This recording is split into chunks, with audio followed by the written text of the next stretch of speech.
Type the words carefully. Even though my fingers felt detached from my body, she is in critical condition. We need prayers. The hospital fluorescent lights cast a sterile glow on the waiting room. My brother's reply arrived instantly. Thumbs up emoji. I stared at it. No comfort, no panic, just a digital acknowledgement that somehow felt heavier than silence.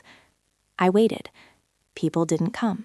Not my brother, not my mother, not anyone. Days passed, slipping into weeks, and the waiting room became my world. Vending machine receipts, the software of monitors, the sterile smell of antiseptic.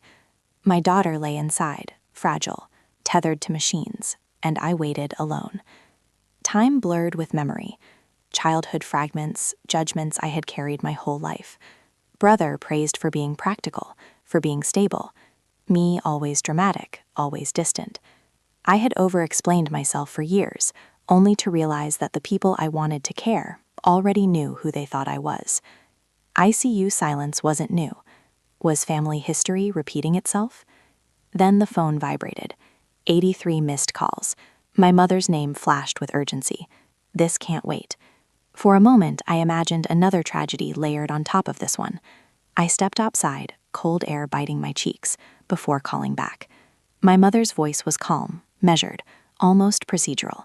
My father had had a stroke. Decisions needed to be made, papers to sign, consent to give. I realized something I had forgotten, something that had quietly shifted years ago, had power of attorney.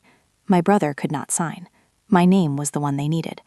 Authority, finally, and unmistakable. The shift was subtle but complete. I didn't need to argue.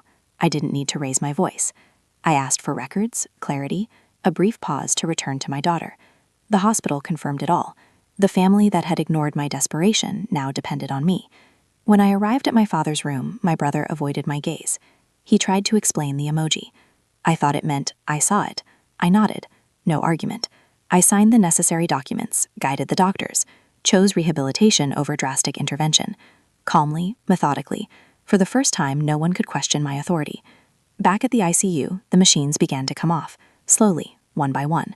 Daughter stabilized, not through miracle, but through persistence, patience, and care. Family messages resumed, now neutral. Logistical requests, updates, but no emotional weight. I stopped broadcasting my panic. No more pleas for prayers, only facts. Sat beside my daughter, phone face down. My mother texted again. We'll talk soon. I didn't reply immediately. The power I held was quiet, but undeniable. Not revenge, not reconciliation, just clarity. I understood something essential. Isolation, absence, the silence. It was never about my worth. It was about roles. And once roles were defined, once authority was recognized, they could not easily be undone. My daughter squeezed my hand, soft but real. Weeks of waiting, worry, exhaustion condensed into that small gesture. The family would need me again. They would call again, but I would answer on my terms, choosing when, where, and how. And for the first time in a long time, I felt the difference between being powerless and being unseen, being firmly, quietly, unquestionably in.